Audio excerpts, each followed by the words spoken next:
when you said people who want to invest money or even just to contribute, usually who owns these the money? Who are these people that you are going to ask for money and fundraise from? Yeah, the I think capital I mostly heard, belongs to men. yeah. So I heard the TED talk, I think many years ago, and I don't remember the TED talk that much, but I only remember one number. And she said, when you're taking all the wealth in the world, everything, real estate, everything in the world, how much of it is written, legally under a woman? 3%.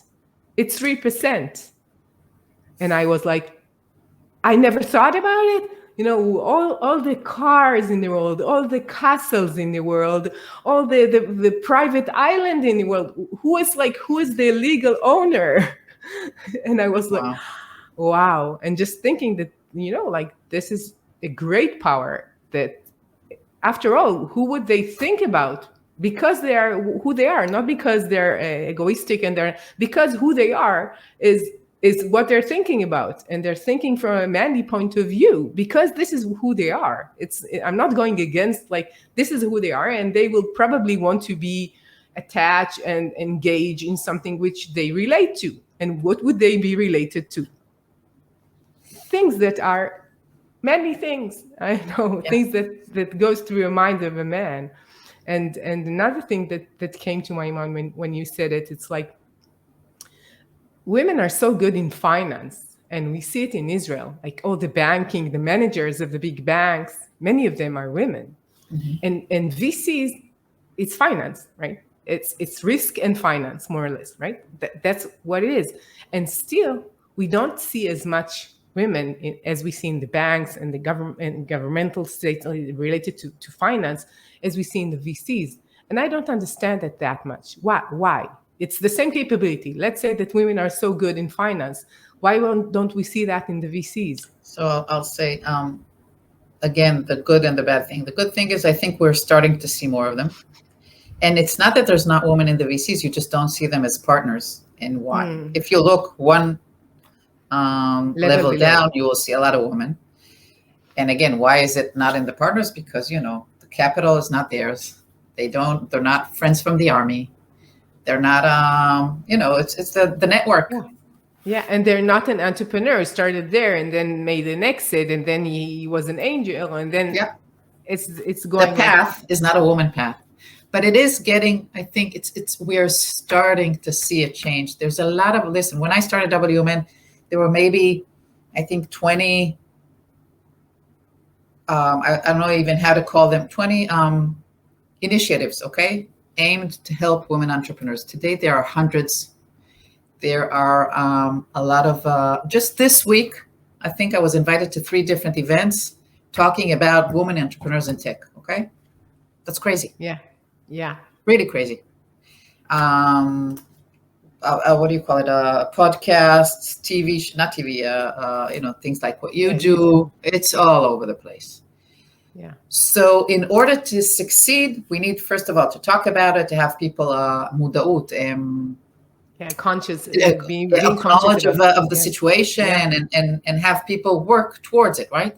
And today, I can say in the last 6 years, there's been a change, okay? I don't know if anybody did a research now and can say that in percentage it's been changing something. And as I always say again, my daughter she'll turn 16.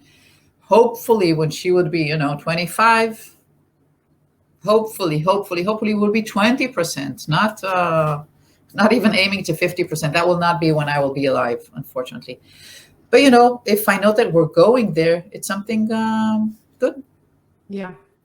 So what are the skills and capabilities you think women need to, other than the support from the outside themselves, what do they need to know? That I must say is men and women the same for me. I mean, to be an entrepreneur, you need, first of all, to have passion. When I wake up in the morning, I want to have my eyes like this, and I want to eat the world, okay? I want to do something that will change the world, I want to enjoy what I'm doing. So I think we have to have passion. We have to have curiosity, because, again, If I want to, I need to have to want to learn new things every time. I learn from everybody, from everyone, from my kids, from you, from really anyone. There's this woman that comes to me to, I'm her advisor. She comes to me once a week, and I was sitting with her last week, and she told me something. I told her, listen, each time you come here, I learn something from you. It's amazing, really. Now she comes to learn from me, right? I learn from her. I mean, if you're curious enough, that's why, you said I'm a multidisciplinary entrepreneur, because I really know a lot of things, and I like to connect between them, and it helps me start new stuff. So passion, sakranut, curiosity, and learning how to know how to saying yes all the time, but learning how to learning how to fail, okay? Yeah. And to hear no. Yeah. What do I mean? I mean, when I it's really important for me to work with people that say yes before they say no. They don't explain me why they cannot do this, but they do say, listen, it's going to be hard, but let's try this way. Let's try this way. Not from the window. Let's go from the door. Not from the door. Let's go from the backyard, whatever. Let's try. Maybe it won't work, but let's try. Instead of people that say, it's not going to work. It's too hard. There's no way it's going to work. So the yes people are the entrepreneurs. But on the other hand, sometimes it really doesn't work, okay? Or sometimes we tried for the window, for the backyard, it doesn't work. So you need to understand, listen, that's not the right path. Let's think again. Maybe we need to go a different way. Or maybe this business is not going to happen. Don't fall in love with your businesses, okay, with your startup. So, but be a very positive person and be willing to hear no. Yeah, I totally agree with that. And I think that understanding how to handle uncertainty is so important. And I think it's related to the fact that being brave is something that we teach our boys. Be brave, Right.